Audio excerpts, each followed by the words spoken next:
그 후에 내가 내 영을 만민에게 부어주리니 너희 자녀들이 장래일을 말할 것이며 너희 늙은이는 꿈을 꾸며 너희 젊은이는 이상을 볼 것이며 그때 내가 또 내 영을 남종과 여종에게 부어줄 것이며 내가 이적을 하늘과 땅에 베풀리니 곧 피와 불과 연기 기둥이라. 여호와의 크고 두려운 날이 이르기 전에 해가 어두워지고 달이 핏빛같이 변하려니와 누구든지 여호와의 이름을 부르는 자는 구원을 얻으리니 이는 나 여호와의 말대로 시온산과 예루살렘에서 피할 자가 있을 것이며 남은 자 중에 나 여호와의 부름을 받을 자가 있을 것임이니라. Time goes on. 시간은 계속해서 우리의 의지와는 상관없이 흘러갑니다. 먼 시간, 긴 시간이라고 느껴지는데 순간순간 우리가 살고 있는 것은 불교 용어로 이제 찰나라는 말을 쓰는데 모든 현실이 모여 우리 인생을 형성하고 그렇게 우리가 살아가는데 그래도 시간은 계속 갑니다.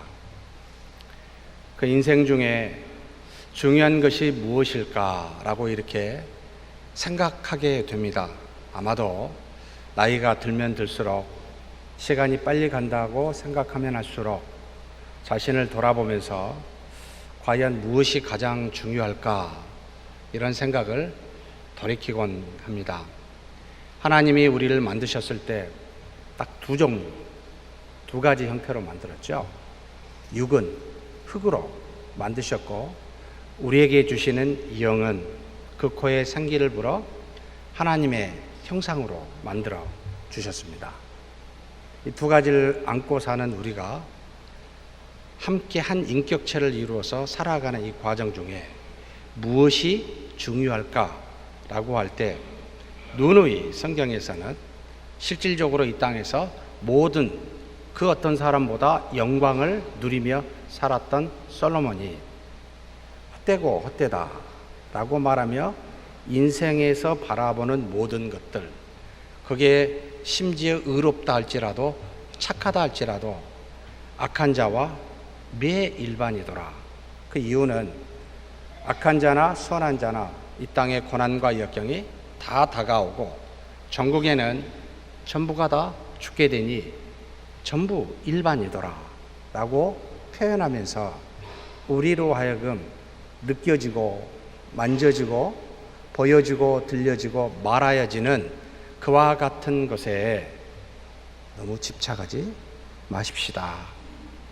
눈에 보이지 아니하는 우리 속에 있는 하나님의 형상으로 만들어졌던 과거의 불순종함으로 단절이 되어 죽거나 잠잤던 우리의 영혼이 성령으로 말미암아 소생하였는데 참 놀랍게도 보여지거나 느껴지지가 않아요.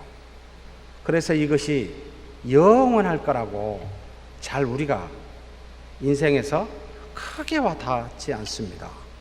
그래서 눈에 보이는 그 어떤 일들로 말미암아 우리의 생각이 좌우되고 있습니다. 이게 현명한 판단이요 바른 인생의 삶일까라고 아무리 돌이켜보고 성경을 봐도 답은 아니다.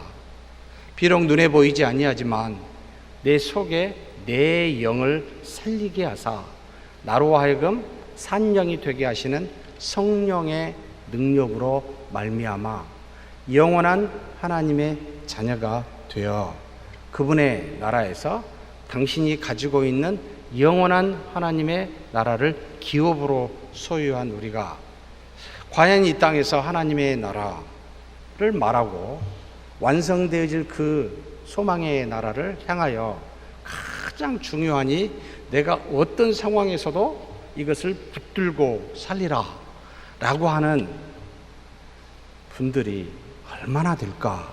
나는 과연 그럴까라고 반성이 됩니다. 왜냐하면 계속 우리의 삶은 끊임없는 문제의 연속 속에 부딪혀오는 일들 때문에 이 생각을 하도록 내버려 주지 않습니다.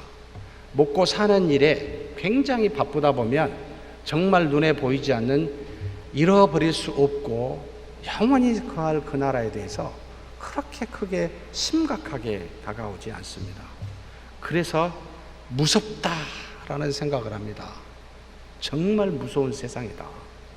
잠깐 동안 내가 이것을 놓쳐버리면 쉽게 휩싸여 버리고 말겠구나.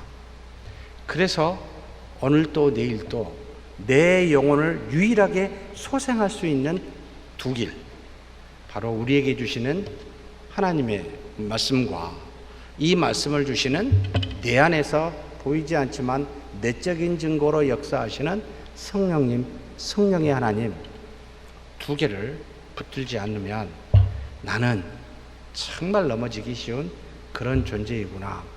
사랑하는 성도 여러분, 붙듭시다. 다른 거 말고 하나님의 말씀과 성령의 하나님을 붙듭시다. 이리 할 수도 있고 저리 할 수도 있습니다. 우리 인생에 허허하고 그래 받아주지 맞이하지 라고 그렇게 걸어가는, 그래서 여호수아로 하여금 담대하라, 두려워하지 말라.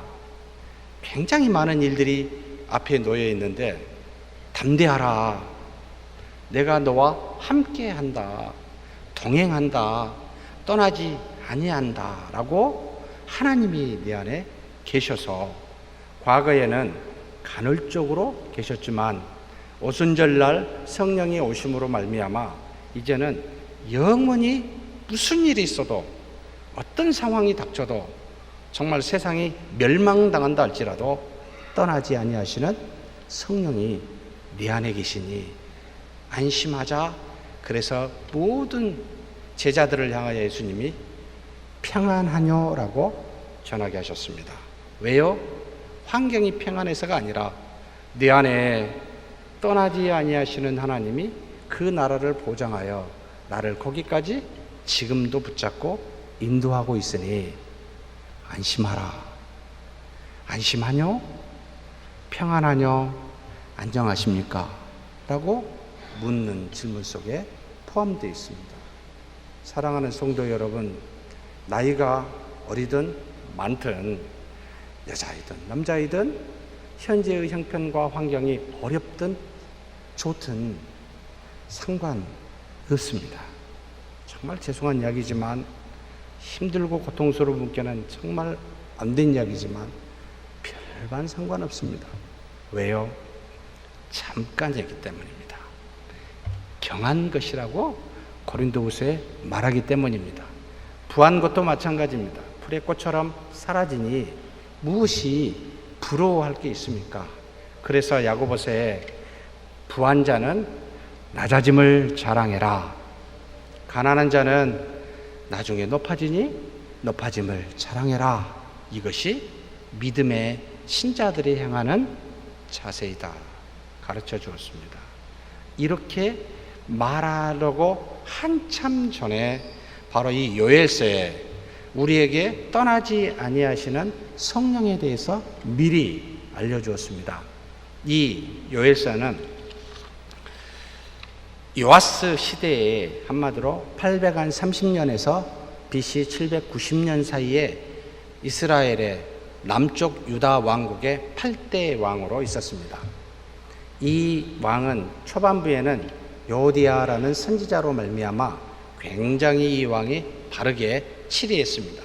하나님의 말씀을 듣고 그 말씀 따라 순종하여 가다가 이 여호야다가 죽게 되니까 이제는 대신들의 말들을 듣고 현실 정치에 빠져서 당시에 영향력을 미치고 있었던 남쪽의 애굽과 북쪽의 아수르와 같은 나라와 어떻게 하면은 잘 이 현실에서 소국으로서 약소국으로서 살아남을 수 있을까라고 하는 이 패턴에 빠지게 되면서 이제는 외교적으로 하나님의 뜻을 따라 말씀대로 살고자 하는 마음에서 떠나 굉장히 현실적인 정치에 들어가면서 타협하죠. 아수르의 애굽의 우상들이, 그 문물들이 들어오기 시작합니다. 그래서 처음에 잘 다스렸던 이 유다 왕국은 바로 이 요아스가 후반부에 자신이 통치했던 이 나라가 하나님을 저버렸다는 말은 버렸다는 말이 아닙니다.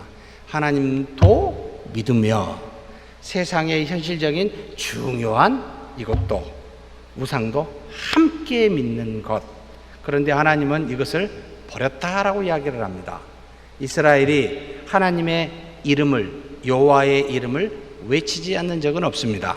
근데 문제는 여호와만 따르고 그분의 말씀만 순종하는 것이 아니라 그분의 말씀도 따르고 다른 것도 필요하니 가져가는 지극히 현실적인 현재의 저와 여러분의 어쩌면 한국 교인들의 모습인지도 모르겠습니다. 현실이 중요하니까요.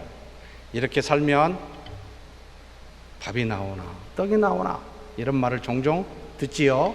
현실이 중요하다는 거죠. 하나님의 말씀만 갖고는 굶어 죽어요. 안 돼요. 자본주의 사회에서 이렇게 살아야 됩니다 라고 수많은 내용들을 우리 자신과 우리의 후손과 자손들에게 굉장히 많은 이야기로 TV를 켜거나 밖에 나가면 오리엔테이션하고 있습니다. 그렇게 되면 어떻게 되지요? 자연스럽게 교회 안에 하나님만 아니라 세상의 원리가 들어옵니다. 자본주의 원리가 들어옵니다. 민주주의 원리가 들어옵니다. 다다익선이요 많은 수가 되세요. 뭐 이런 말이 나옵니다. 세상의 원리 원칙이 상식이라는 말로 진리를 앞서서 이야기하기 시작합니다.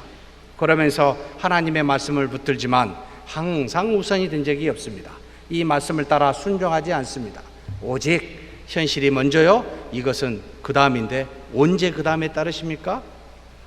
안 하지요.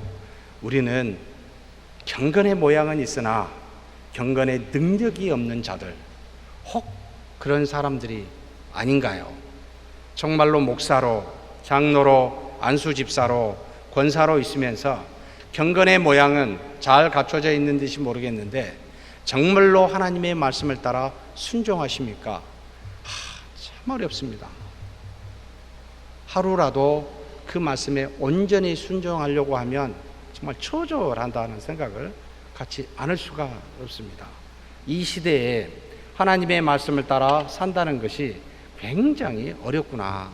왜요? 모두가 다 밖에 나가 보십시오. 전부가 다 하나님의 말씀보다는 세상의 원리라는 게 있습니다.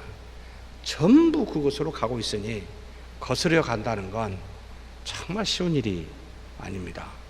그럼에도 불구하고 여러분 하나님만 믿습니까? 하나님의 말씀만 붙잡을 수 있습니까? 이 말은 손해 볼 수 있습니까? 여러분 핍박받을 수 있습니까? 심지어 여러분의 목숨까지도 그렇게 살다가 내줄 수 있습니까? 아직 아니라면 돌아봐야 됩니다. 이 요엘서에 바로 요아스 시대에 그런 타락한 시대가 됐었을 때 하나님께서 몇 가지로 지금 여기 1장 4절에 보면 팥중이가 남긴 것을 메뚜기가 먹고 메뚜기가 남긴 것을 느치가 먹고 느치가 남긴 것을 황충이 먹었도다. 벌레를 별로 좋아하지도 않고 관심이 없어서 도대체 팥중이가 뭐고 메뚜기는 알겠고 느치는 뭐고 황충이는 뭐고 이런 생각이 들어서 찾아봤습니다. 전부 다 메뚜기과에 속하대요. 메뚜기 종류가 이렇게 많은지는 처음 알았습니다. 팥중이라고 들어보셨습니까? 황충은 많이 들어본 것 같아요. 사이즈가 다르고 색깔이 다르더라고요. 메뚜기는 작고 팥중이는 크고 황충은 떼거지로 다녀서 누리라고도 이야기하대요. 이렇게 다니는데 여기 누치는 애벌레를 이야기를 하대요. 메뚜기 명칭이 이렇게 많은 줄 처음 알아서 이 곤충을 연구하신 분들은 존경이 된다는 생각을 했습니다만 이와 같은 자연재해가 요아스 시대에 와서 그 당시에 남유다 왕국을 완전히 황폐시켜 버렸습니다. 이것을 바라본 많은 사람들은 하나님의 심판이라고 느끼지 않습니다. 그래 이건 하나의 자연재해이고 불행하게 이런 일이 왔어 라고 그저 그렇게 생각하지 하나님이 자신들의 범죄를 하나님만 믿는 것이 아니라 다른 우상을 믿고 따르는 자신들의 죄에 하나님이 심판하고 있음을 전혀 알지 못하기에 하나님이 요엘서 이 요엘을 들어서 이야기하시는 겁니다. 나의 심판이라고. 그러면서 이것만 갖고 돌이키지 않을 것을 아시고 바로 하나님께서 그 다음에 앞으로 일어날 일들에 대해서 지금 요엘서에 나타나 있지도 않고 경험하고 있지도 않는 이 현실에 요엘에게 이야기를 합니다. 보면 6절에 다른 한 민족이 내 땅에 올라왔음이라. 이것은 앞으로 일어날 일들인데 바로 BC 722년에 북쪽의 아수르가 바로 이 남유다 왕국 위에 있는 북이스라엘을 이제는 쳐서 멸망시킬 일들을 암시하고 있습니다. 그 다음에 586년에 자신들의 국가, 지금 현재 한 800여 년이라고 보면 적어도 한 340년 뒤에 340년입니까? 뒤에 지금 너가 속해 있는 이 남유다 왕국도 멸망시킬 것이다. 바로 바벨론의 느부갓네살 왕에 의해서 이런 암시가 바로 포함되어 있습니다.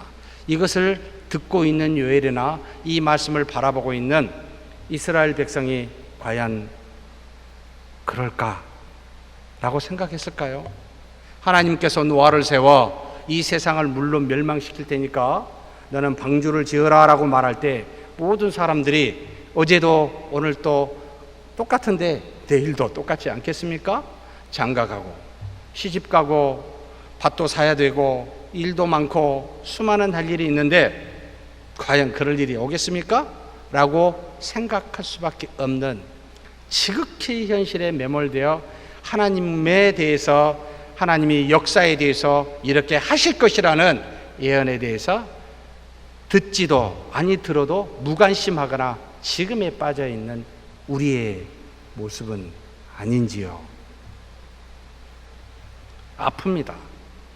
나중에 알게 될 테니까요. 언제일지 모르지만 반드시 여호와의 말은 성취되기에 그때 일어날 것을 알면 아픕니다. 그뿐만이 아닙니다. 여호와의 날, 이날 심판의 날이라고 말하면서 15절에 멸망같이 전능자에게로부터 이를 것이다 라고 말합니다. 586년에 나타나게 됩니다. 우리는 한참 뒤에서 알지만 과연 이들은 알았을까요? 지금 우리에게 동일하게 말씀하십니다. 주의 날에 임하여 모든 큰 날, 바로 재림하실 날 주의 심판이 있을 것이다. 미리 말씀해 주셨습니다. 여러분 아신가요? 아니, 그 말씀을 믿으신가요? 심판의 결과에 대해서 하나님은 1장 19절에서부터 27절에 이야기합니다. 여호와여 내가 주께 부르짖으오니 불이 목장에 풀을 살랐고 불꽃이 들의 모든 나무를 살랐음이니이다.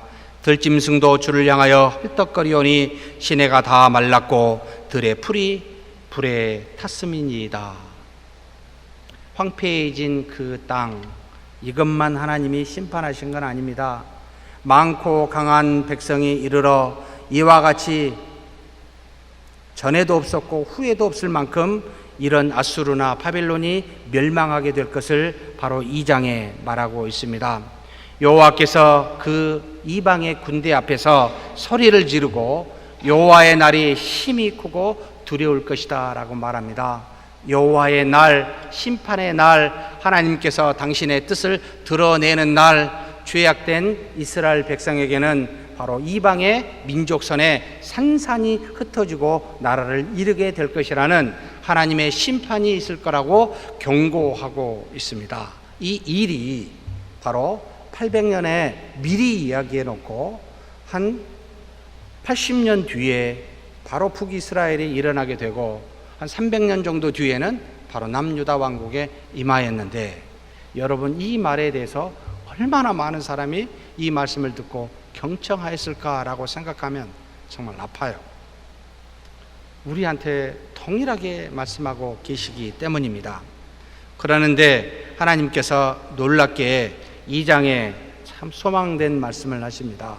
심판과 심판으로 인한 멸망과 그에 따른 고통이 옴을 말하면서 하나님께서 12절에 이렇게 이야기하십니다.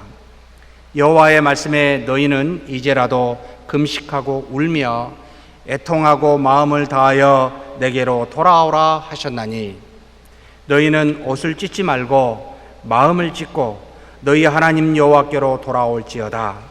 그는 은혜로우시며 자비로우시며 노하기를 더디하시며 인애가 크시사 뜻을 돌이켜 재앙을 내리지 아니하시나니 라고 하며 그 고통 중에 하나님의 심판 중에 있을 때 돌아오라 라고 요청하십니다. 그 말을 듣고 돌아오는 자에게 자비로우시며 은혜가 많으시는 하나님은 뜻을 돌이키시겠다라고 약속해 주고 있습니다. 지금도 그러시지 않겠습니까? 세상에 빠져 자기의 뜻에, 세상의 뜻에 따라 사는 우리 모두에게 돌아오라 라고 말하고 계시는 하나님의 음성을 여러분 듣고 계신가요? 회개해야 됩니다. 우리의 뜻을 돌이켜야 됩니다. 그리하면 하나님께서 복을 주신다라고 18절에서부터 27절에 쭉 이야기하고 있습니다. 곡식과 새 포도주와 기름을 주겠다. 다시는 욕을 이 땅에서 당하지 않을 것이다. 북쪽 군대, 너희를 멸망하였던 시켰던 그 북쪽 군대를 다시 멀리 떠나게 할 것이다. 땅과 들짐승과 식물이 힘을 내게 될 것이다. 다시 풍성하게 될 것이다 하는 거죠.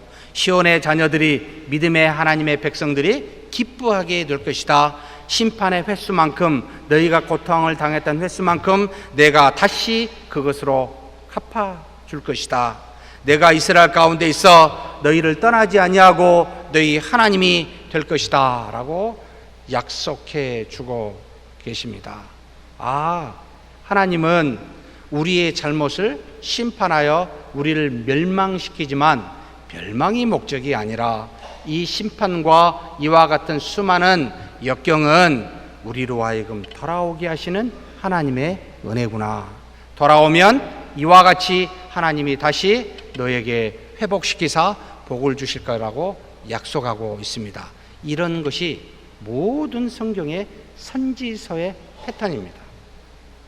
우리 죄에 대해서 경고하시고 그거에 대해서 심판하실 거고, 그리고 돌아오면 내가 다시 회복시키사 이전보다 훨씬 더 낫게 하실 것이다 라고 말하고 있습니다. 그러면서 우리가 읽은 본문의 말씀을 다시 하고 계십니다. 무슨 말씀입니까? 그 후에 내가 내 영을 만민에게 부어주리니 라고 말합니다. 하나님의 영, 내 영을 부어주겠다라고 말하는데 이게 누굴까? 지금이야 우리가 성령이라는 말로, 보혜사라는 말로 우리가 다 이해하여 알 수 있지만, 과연 이때 당시에 이 요엘서를 통하여 내 영, 하나님의 영, 하나님의 신이라는 구약의 표현을 과연 어떻게 이해를 하고 있을까라고 궁금증이 듭니다. 그 말을 요엘이나 수많은 이스라엘 백성들이 과연 이 내 영이라는 말을 이해는 하고 있는 걸까라고 할 때 구약 성경을 찾아보지 않을 수가 없습니다. 바로 출애굽기 31장 1절에서 3절에 이렇게 이야기합니다. 여호와께서 모세에게 말씀하여 이르시되 내 유다 지파 홀의 손자여 우리의 아들인 불살렐을 지명하여 부르고 하나님의 영을 그에게 충만하게 하여 지혜와 총명과 지식과 여러 가지 재주로 하나님의 전에 회막의 기구를 만들게 하시더라. 다시 말하면 모세에게 하나님이 이 누굽니까? 불살렐에게 성령이, 하나님의 영이 임하게 되는데, 이러게 되면 무슨 일이 일어나냐? 지혜롭게 됩니다. 총명하게 됩니다. 지식이 있습니다. 그리고 여러 가지 재주가 있게 돼서 하나님이 원하신 일을 하게 됩니다. 하나님께서 구약에 하나님의 뜻을 이루기 위하여 어떤 사람에게 하나님의 영을 주어 그 뜻을 이루어 가시는구나, 이렇게 지금 말하고 있습니다. 구약의 모든, 모세에게 말하듯이 모든 구약의 백성에게 하나님께서 항상 모두에게 하나님의 영을 주겠다라고 말한 적은 한 번도 없으십니다. 그런데 당신의 뜻을 이루시기 위해서는 간헐적으로 또는 지정된 사람에게 그 뜻을 이루고자 하나님의 영을, 하나님의 신을 부어주시는구나, 임하게 하시는구나 라는 것을 알게 됩니다. 민수기에서나 사무엘상에서도 똑같이 나타납니다. 바로 사무엘상에서는 누구에게 나타납니까? 이 사무엘을 죽이고자 하는 이 사울, 그가 뭐라고? 그들이 산에 이를 때 선지자의 무리가 그를 영접하고 하나님의 영이 사울에게 크게 임함으로 그가 그들 중에서 예언을 하니라고 나타납니다. 하나님의 영이 임하면 하나님께서 그들의 입술을 통하여 하나님의 뜻을 나타내는 예언을 하게 하시는구나. 사무엘의 종들도 똑같았습니다. 같이 보내니까 이 선지자의 무리에 들어가니 그들도 동일하게 감동이 되어 하나님의 말씀인 예언을 하게 되더라라고 나타납니다. 하나님께서 특정한 무리에게 주신 하나님의 영은 하나님의 뜻을, 말을, 곧 예언을 하게 하고 하나님의 뜻을 성취하게 하는 일들을 하시는구나. 그래서 이런 사람을 택하여 기름을 부은다. 그래서 기름 부음 받은 자 또는 우리가 메시아라고 부르고, 이런 종류의 사람들이 선지자요, 제사장이요, 왕, 하나님이 택하여 당신의 뜻을 이루어가는 사람들, 하나님의 영을 주셨습니다.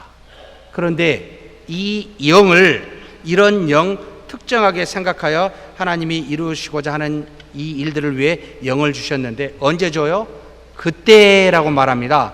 여호와의 날이 이를 때, 심판이 있고 회개가 있고 축복하여 이루고 난 다음에 또한 하나님이 그때라고 썼는데 이때에 주시겠다. 이때가 언제입니까? 우리는 지금 알 수 있지요. 바로 사도행전 2장 17절에서 21절에 베드로의 설교에서 나타납니다. 이 말씀을 그대로 뽑아다가 오순절날 성령께서 본인들에게 임하여 무슨 일이 일어나는지를 알려주기 위하여 수많은 예루살렘에 있는 유대인들이 쟤들이 술 취했나?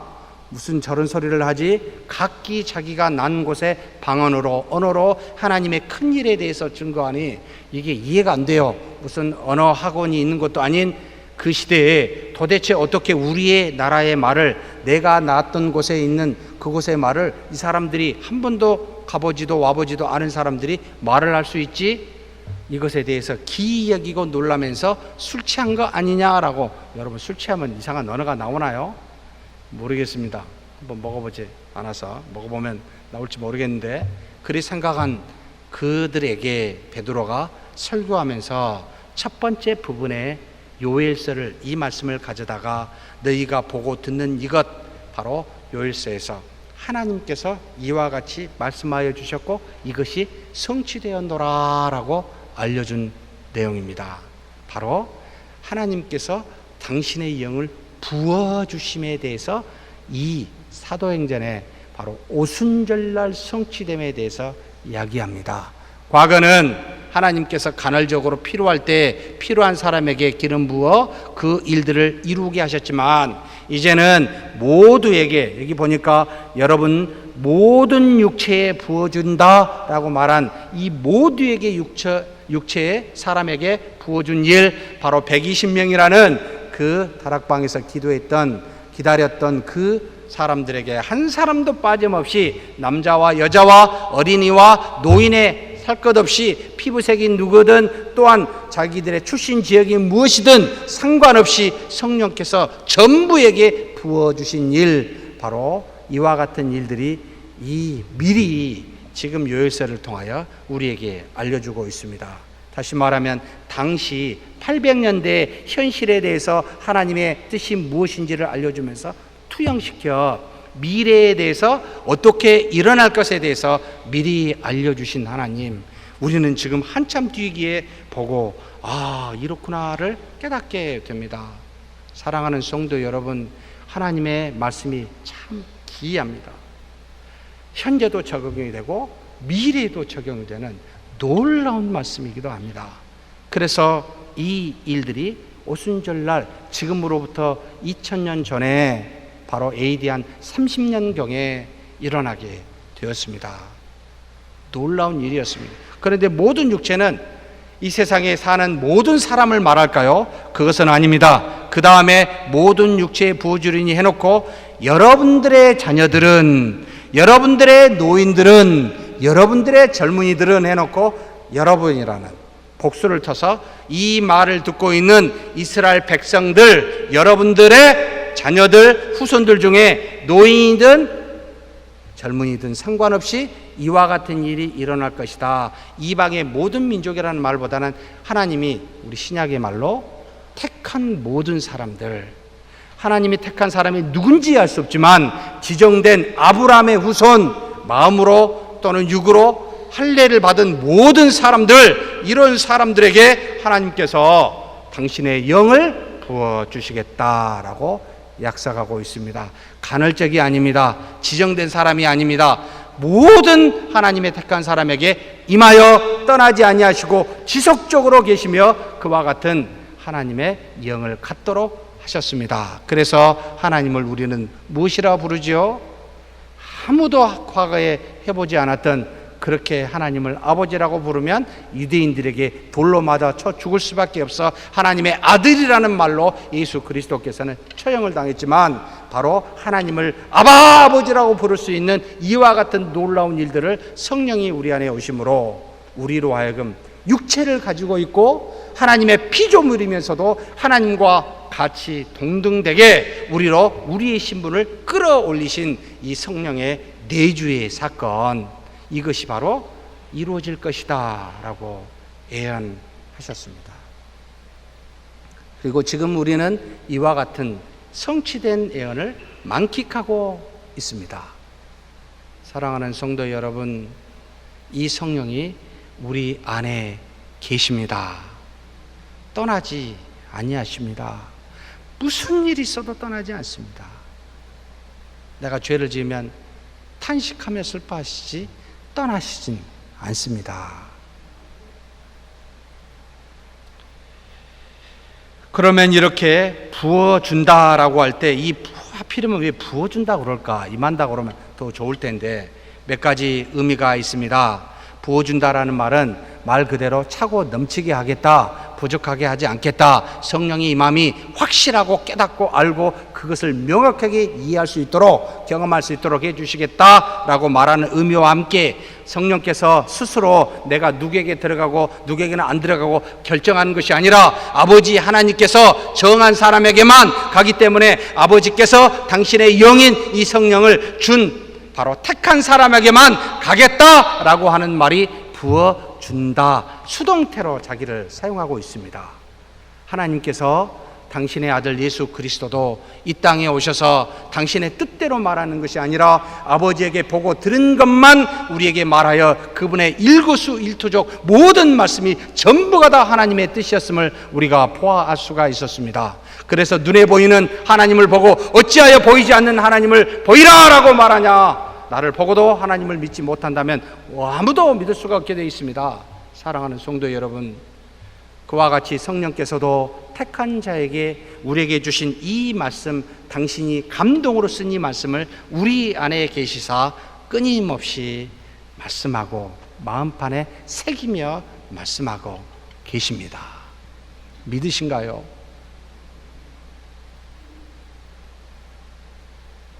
어찌하여 그러면 육체로 살려고 하십니까?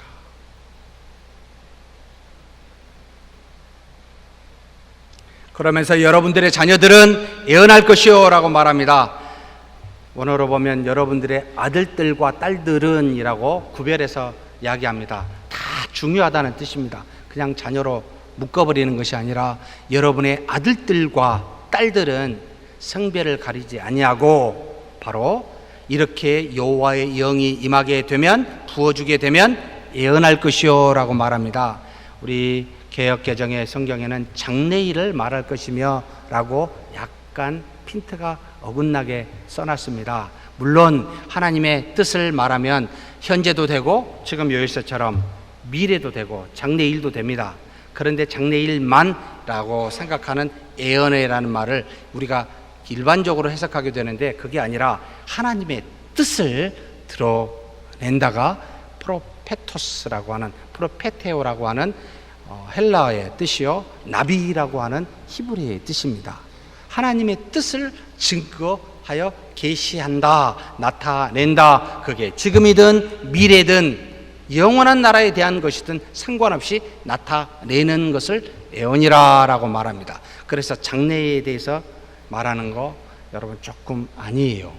그것만. 그래서 에언을 받으면 미래에 대해서 나에 대해서 사업이 올해 좀 잘 될까 안 될까 하나님 미리 알려주면 참 좋을 텐데 그죠? 이 배우자가 나의 배우자가 맞을까 아닐까 미리 알려주면 얼마나 좋겠어요? 그런 말씀은 안 하십니다. 성경에 여러분 하나님의 중요한 구원의 도에 대해서 우리 영혼의 소생과 영원한 나라에 대해서 증거하십니다. 그거 쓰기도 바쁘죠.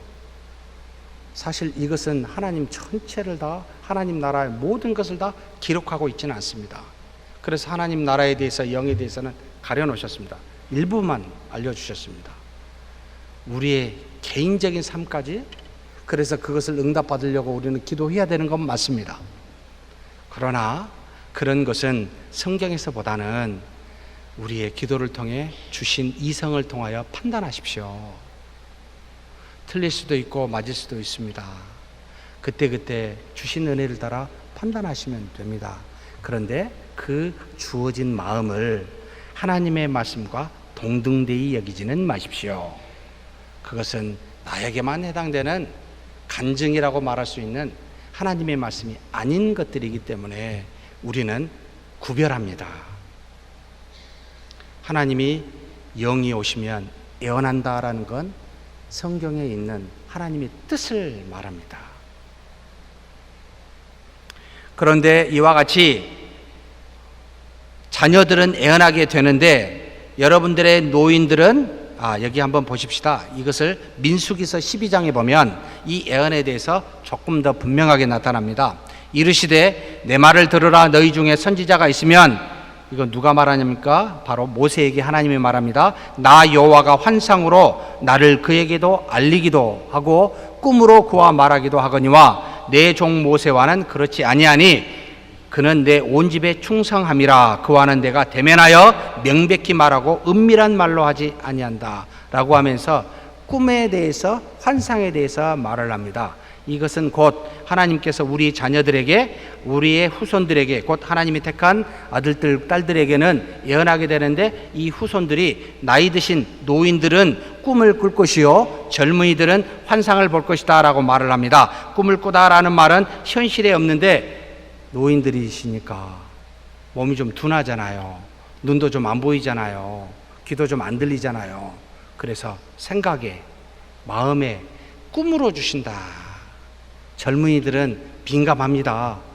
마음속보다는 피부에, 눈에 보이는 것을 확확 주장이 됩니다. 그래서 비전을 주신다. 눈에 보이게 주신다는 거예요. 현상으로 주신다는 겁니다. 환상으로 확실하게 알도록 주신다는 겁니다.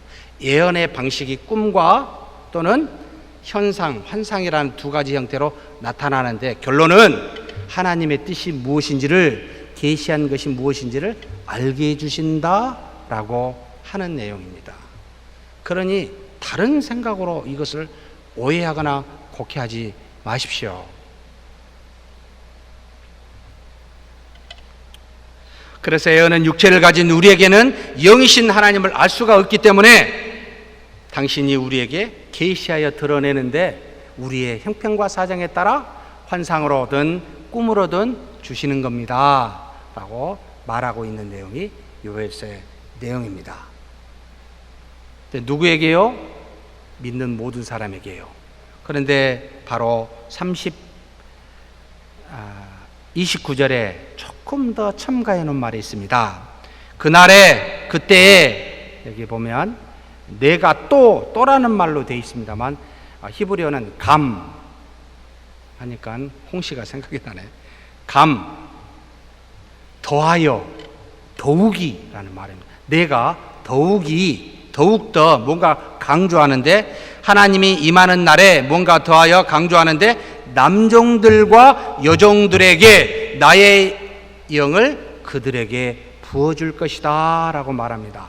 여기서 남종들, 여종들 복수형태로 썼습니다만, 여기서 말하는 에베드라는 말은 노예를 말합니다. 노예, 주인에게 팔려간 노예, 다시 말하면 하나님께 팔려진 노예. 이 땅에 그 어떤 사람에게, 이 땅에 그 어떤 것에 소유되지 아니하고 하나님께 팔려져 오직 하나님이 시키는 대로만 하는 그와 같은 노예들에게는 뭐요? 남종들과 여종들에게는 더욱이 내 영을 그들에게 부어줄 것이다.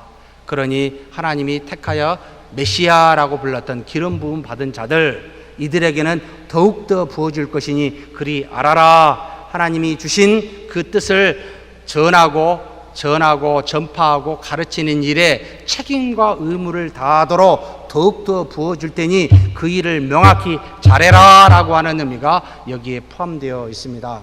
저 같은 사람에게 해당이 됩니다. 하나님의 뜻을 분명하게 바르게 증거하지 못하면 하나님이 내 안에 내 영을 부어주신 의미를 나는 거역하게 되는 겁니다.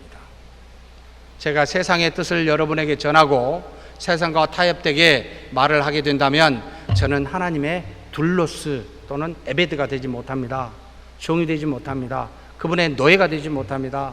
그래서 끊임없이 사람의 노예가 되지 아니하고 하나님의 노예가 되게 해주십시오라고 기도할 수밖에 없고, 제 입술에는 다른 사람의, 다른 어떤 인간의 세상의 말을 나오기보다 하나님의 말씀을 전할 수밖에 없는 의무와 사명을 가졌기에, 이것으로 나에게 영을 부어주어 그 일을 감당하도록 하셨기에 그렇게 할 수밖에 없음을 여러분 양해를 구합니다. 마음속에는 정말 사랑합니다. 이해합니다. 이렇게 말하고 싶은 게 참 많이 있습니다. 그런데 말할 수가 없습니다.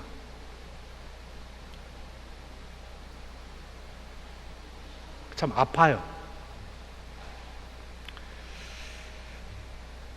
그래서 남종들과 여종들에게 내 영을 부어주겠다라고 다시 한번 강조하며 이야기하고 있습니다.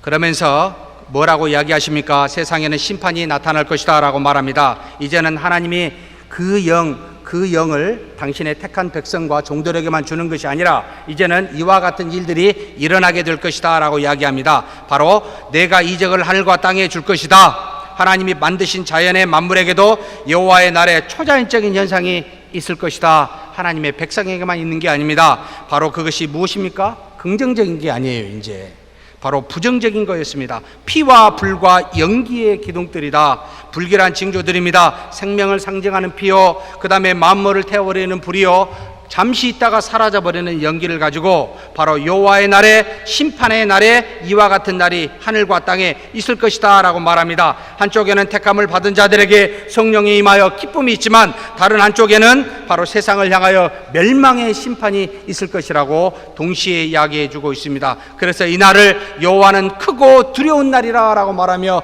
여호와의 크고 두려운 날이 이를 때에, 바로 크다는 말은 구원의 마지막 때를 이야기하고 있습니다. 바로 인류와 만물을 포함하여 온 우주가 심판받는 날, 큰 날이기도 합니다.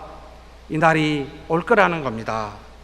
그리고 왜 두렵습니까? 믿는 자에게는 하나님께서 구원에 이르게 하는 구원의 완성된 기쁨의 날이지만, 그러나 육체에 해당하는 바로 세상의 자녀에게는, 모든 이 땅에 포함된 육체에 해당된 사람들에게는 심판의 날이기에 이 날은 두려운 날이 되고 합니다.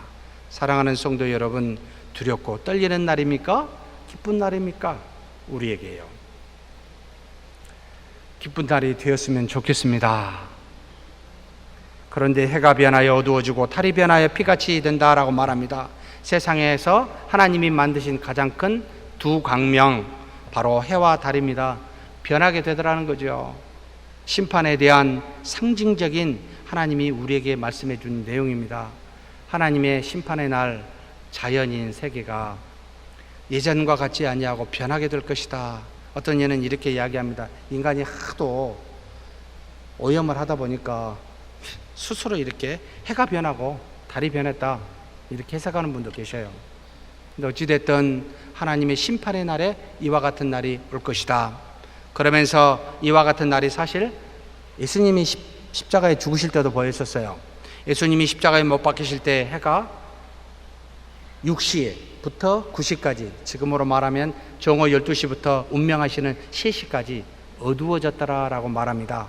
한쪽에는 죄의 속량으로 말미암아 구원받은 자가 기뻐할 날이기도 하지만 다른 한쪽에는 세상이 어두워져 마치 어두운 심판이 임하게 될 날임을 예수님이 십자가에 죽으시던 날에 보여주신 사건이기도 합니다.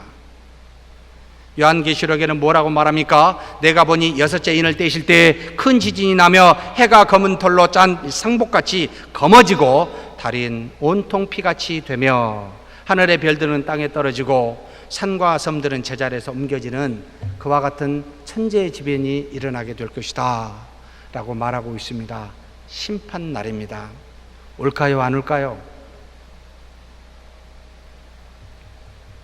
그러면서 우리에게 소망의 말을 마지막하고 있습니다. 여호와의 심판날, 여호와의 날의 심판 중에도 하나님의 백성은 구원을 얻을 것임을 말합니다. 여호와의 이름을 부르는 모든 자는 구원을 얻을 것이다 라고 말합니다. 여호와의 이름을 부르는 자, 누구를 말합니까? 가만히 앉아서 자신의 이익을 계산하는 자가 아니지요. 자신의 죄를 회개하고 자신의 무능함과 죄악됨을 회개해서 하나님을 찾는 자, 바로 여호와의 이름을 부르는 자라고 이야기하고 있습니다. 이런 사람은 하나님의 심판 중에서도 구원에 이르게 할 것이다. 그곳으로부터 구조하여 하나님의 나라에 들어가게 할 것이다 라고 말합니다. 세상의 것을 찾는 것이 아닌 영의 것을 찾는 사람들, 비록 몸이 있어 세상의 것에 영향을 받지만 그럼에도 불구하고 가장 중요한 영의 것을 찾고 있는 사람들, 이런 사람은 여호와의 이름을 부르게 되어 있습니다. 그런 사람은 구원에 이르게 될 것이다. 사랑하는 성도 여러분, 저와 여러분은 여호와의 이름을 지금 부르고 있습니까? 아니면 요한일서 2장 16절처럼 이런 세상에 있는 모든 것이 육신의 정욕과 안목의 정욕과 이생의 자랑이니 다 아버지께로부터 온 것이 아니요 세상으로부터 온 것이라, 이와 같은 것에 매여 안목의 정욕이나 육신의 정욕, 이생의 자랑에 따라 살아가며 여호와의 이름을 부르지 아니하고 이런 모습으로 살아가고 있는 혹 이와 같은 모습이 저와 여러분의 모습은 아닙니까? 우리는 하나님이 계십니다. 떠나시지 않습니다. 그런데 하나님의 영을 받은 자가, 구원받은 자녀가 아직도 세상의 것에 마음을 두고 있다면 세상을 심판하시는 하나님의 영향권 안에 휩쓰이게 되어 그 마음에는 평안이 없고 두려워하게 되어 있습니다. 세상에서 기쁨의 삶이 아닌 두려움의 삶이 될 수밖에 없습니다. 비록 하나님의 자녀지만. 사랑하는 성도 여러분, 그래서 그리스도께서 내가 온 것은 양으로 생명을 얻게 하고 영원히 얻는다는 겁니다. 그러나 이 땅에 살면서 더 풍성하게 얻게 한다 하는 것이라, 하나님의 자녀로서 기쁨으로 살게 하신 것이 또한 예수 그리스도께서 이 땅에 오신 목적이기도 합니다. 그러니 여호와의 이름을 부르는 저와 여러분이 되었으면 좋겠습니다. 어떤 상황에서도 여호와의 이름을 불러 우리의 무지와 죄악됨을 회개하고 하나님께 나오는 저와 여러분이 되었으면 좋겠습니다. 뭐라고 이야기하십니까? 이는 여호와의 부름을 받는 남은 자들에게 여호와께서 말씀하심으로 시온산과 예루살렘에는 구원이 있을 것이다 라고 말합니다. 반드시 부르는 자에게는 하나님께서 구원에 이르게 하는 시온산과 예루살렘에는 구원이 있을 것이다. 이곳이 어디입니까? 바로 여기입니다. 하나님의 몸된 교회 안에, 믿음의 성도들이 있는 곳 안에 여호와의 이름을 부르게 될 때 하나님이 우리에게 미리 기쁨을 주어 풍성하게 살게 하여 하나님의 자녀로서 결국 영원한 나라에 들어가게 하는 구원이 여기에 저와 여러분에게 있습니다. 이걸 믿으십니까? 그렇게 믿고 사는 저와 여러분이 되기를 주의 이름으로 축복합니다.